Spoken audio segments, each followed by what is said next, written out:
लक्ष्मी नारायण नारायण नारायण बजरंग नारायण नारायण नारायण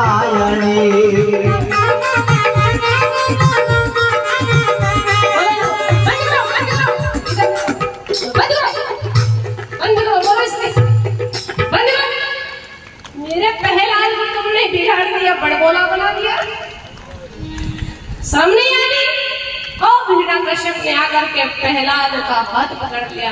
कहाँ है प्रहलाद? प्रहलाद का नाम कहाँ है? ले आओ धीरे। प्रहलाद का हाथ पकड़ लिया और कहा तुमने सबको बड़बोला बना दिया, आज देखूंगा तुझे कौन बचाएगा, कौन बचाएगा। ऐसे घबराना नहीं है, आगे आ जाओ। कौन बचाएगा पूछो हिरण्यकश्यप जी। आराम से आखिरी बात। कौन बचाएगा? प्रहलाद जी हाथ जोड़ो, हाथ जोड़ो, कमर में ना लगाओ। कौन बचाएगा? हिरण्यकश्यप पूछ रहा है। प्रहलाद जी कहते हैं नारायण बचाएगा। हिरण्यकश्यप ने कहा कहाँ है नारायण? बोले पिताजी मेरे नारायण सब में है, सब जगह है। हिरण्यकश्यप ने सैनिकों को बुलाया, बुलाओ कहाँ पे सैनिक आपके। और सैनिकों से कहा जाओ इस प्रहलाद को मार दो, कैसे भी मार दिया जाए, इसे मार देना, वापस लेकर के नहीं आना। अब सैनिक आए, हिरण्यकश्यप को छोड़ दिया।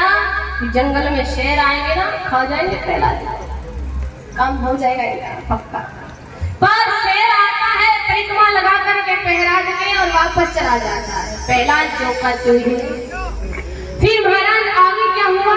सैनिकों ने बड़ा प्रयास किया कि घोर जंगल में छोड़ दिया कि भूख से व्याकुल होकर के मर जाएगा।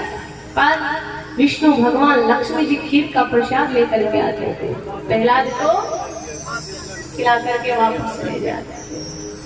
फिर महाराज और प्रयास किया गया कि प्रहलाद को सर्पों में डाल दिया कि सर्प डस लेंगे, सर्प काट लेंगे तो मर जाएगा।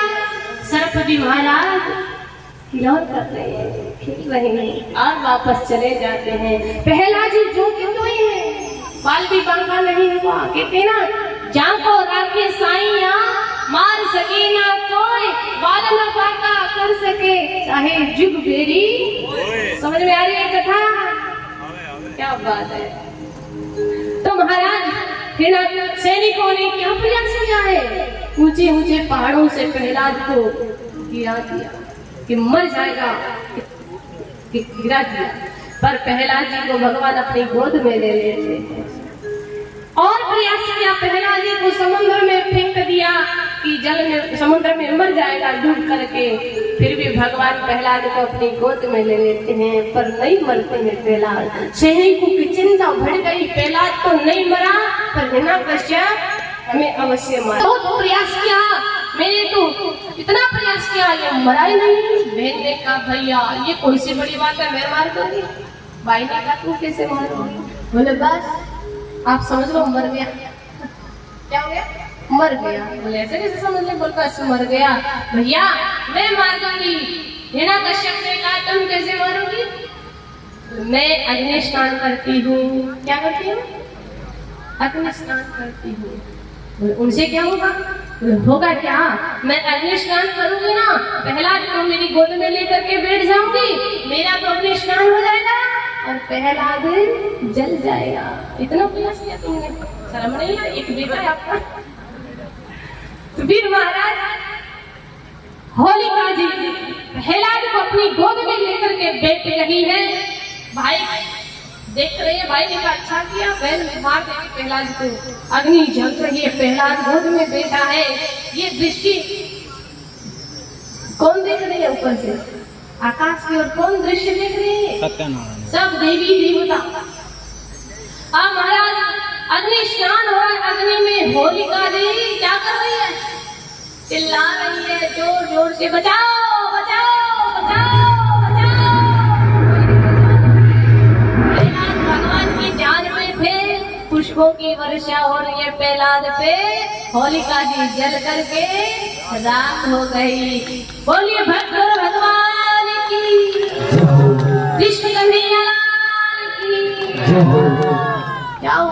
पिताजी कहाँ चली गई, बहन मर गई। फिर महाराज यहाँ हिरण्यकश्यप मरना लगोनी थी, सब प्राप्त करे लिए सकती है, पूरा वरदान प्राप्त करे वाला है, पर जाते टाइम खाई कोकड़े पट्टी कर गया। कथा समझ में आवे गई, आवे गया। फिर महाराज प्रहलाद नहीं मरा तो बहन मर गई, तो मन में दुख हुआ हिरण्यकश्यप के। अब लोहे के थम थे, अग्नि के समान लाल किया हुआ था। प्रहलाद को आदेश दिया, प्रहलाद ने उनको भी अंग में भर लिया, कुछ भी नहीं हुआ प्रहलाद के। सुखदेव जी महाराज कहते हैं, राजन आज भी खंबे में भगवान है, पर प्रहलाद जैसा भक्त नहीं है कि प्रकट हो जाए भगवान। आज भी भगवान है, विश्वास है वह भगवान है, विश्वास नहीं कुछ भी नहीं है। तो महाराज हिरण्यकश्यप ने प्रहलाद का हाथ पकड़ के, एक हाथ में तलवार है, तलवार को लेकर और कहने लगे, प्रहलाद क्या इस खंबे में भी नारायण है, इस खंबे में भी है क्या भगवान?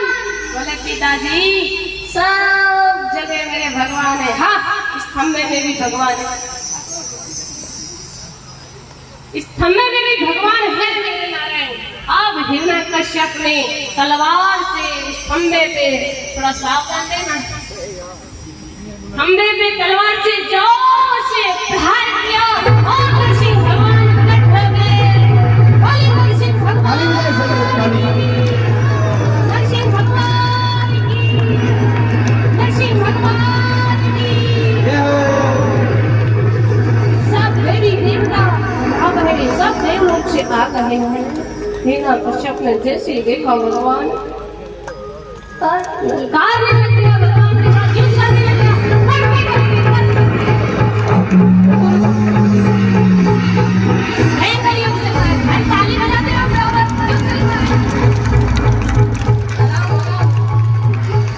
बड़ा भयंकर युद्ध हो रहा है। बोले नरसिंह भगवान की।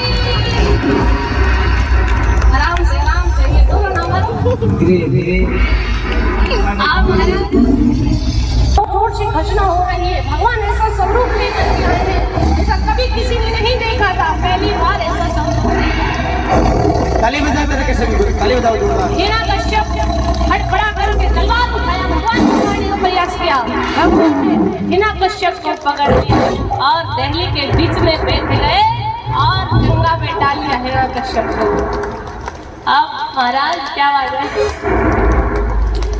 हिरण्यकश्यप कहता है, आप कौन हो, आप मुझे नहीं मार सकते हो। भगवान ने कहा, क्यों नहीं मार सकते? बोले मैंने वचन दिया है, दिन में मरूं ना रात को मरूं। भगवान ने कहा, तुम बताओ दिन है या रात? बोले ये तो गोधूली की बेला है। बोले फिर भी नहीं मार सकते हो मेरे को?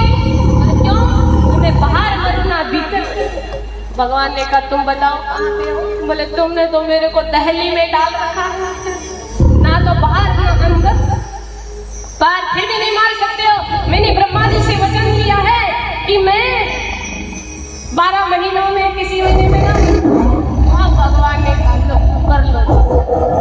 अरे हिरण्यकश्यप, मैंने ये 13वां महीना किस लिए बनाया है?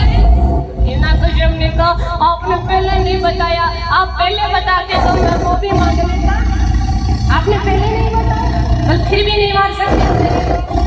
बोले क्यों? बोले नहीं मान सकते हो, क्योंकि मैंने वचन लिया है कि मैं अस्त्र से मरूं ना शस्त्र से मरूं। भगवान ने कहा, क्या दिखाई दे रहा है? बोले आपके पास तो कुछ नहीं है। भगवान ने कहा, क्यों नहीं है? बड़े बड़े नखून दिखाई दे रहे हैं, इनसे मारूंगा। बोले नहीं मार सकते हो। बोले क्यों? बोले मैंने ब्रह्मा जी से वचन लिया है कि मैं मनुष्य से मरूं ना पशु से मरूं। भगवान ने कहा, तुम बताओ क्या दिखाई दे रहा है? बोले आप तो दोनों ही हो और दोनों ही नहीं हो। अब महाराज भगवान को हिरण्यकश्यप कहता है, मैंने वचन लिया है कि ब्रह्मा की बनाई हुई सृष्टि में मैं किसी से ना मरूं। अब भगवान कहने लगे, वाह वाह हिरण्यकश्यप, ब्रह्मा ने? बोले हाँ। बोले ब्रह्मा हमें नहीं बनाते हैं, हम ब्रह्मा को बनाते हैं। हिरण्यकश्यप ने कहा, तो फिर तो कहा मैं अब नारायण का नाम सुनते ही हिरण्यकश्यप फड़फड़ा करके और भगवान के साथ युद्ध करने लग गया। बड़ा भयंकर युद्ध चल रहा है। उड़ जाओ युद्ध करो। युद्ध चल रहा है। बड़ा भयंकर युद्ध चल रहा है। बोले भक्त भगवान की जय हो।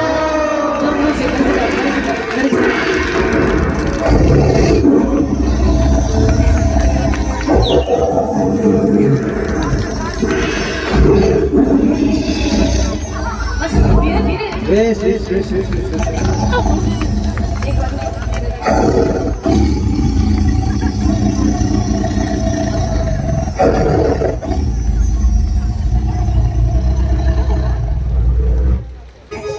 हिरण्यकश्यप सही मतलब जिंदगी भी कोमल हिरण्यकश्यप पहली बार पढ़ी जिंदगी भी कोमल पटके पहुंचे।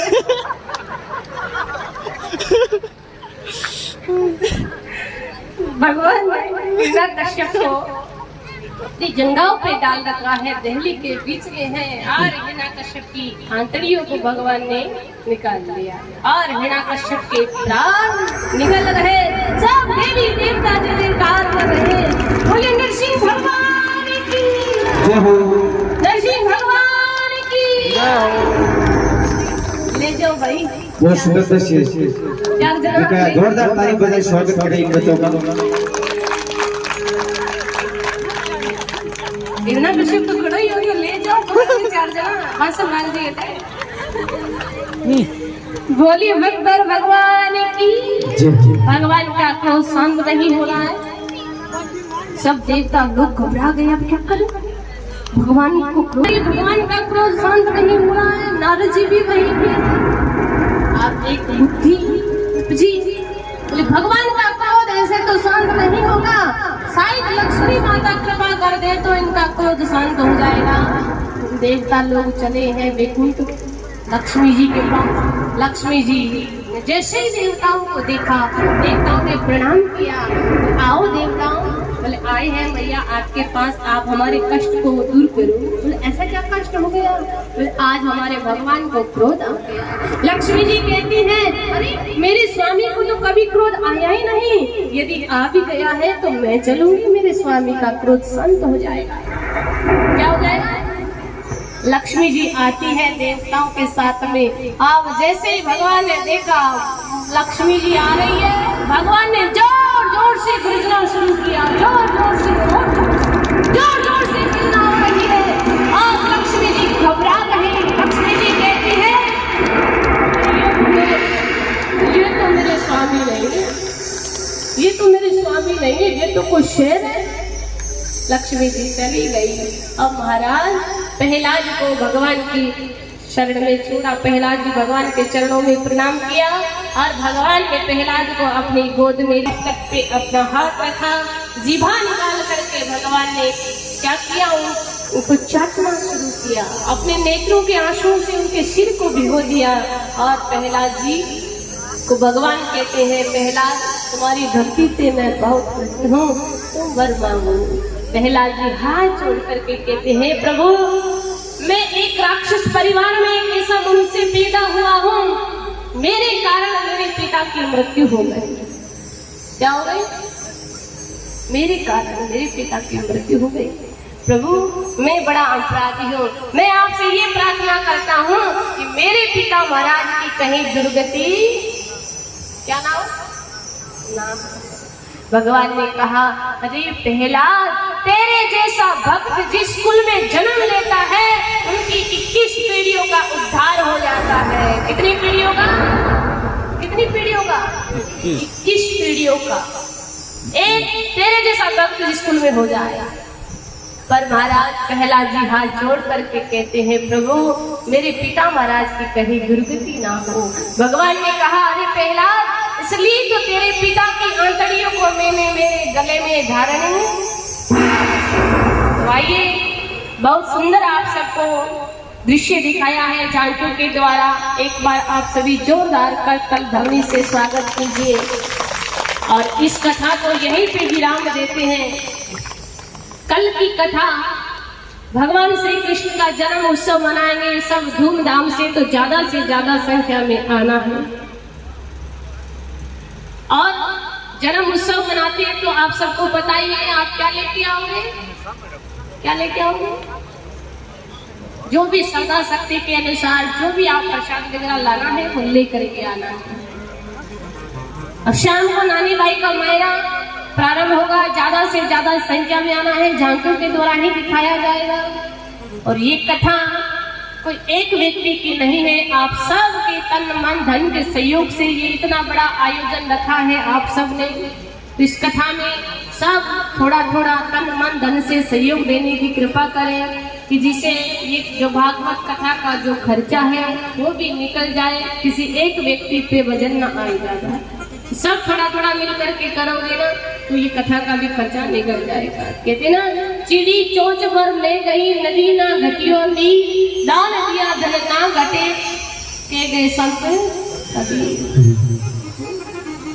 बूंद बूंद से गुड़ो भरी जेगो। तो आप सब भक्ता से निवेदन है, जैसो भी आपके तन मन धन शक्ति के अनुसार इस कथा में सहयोग करना।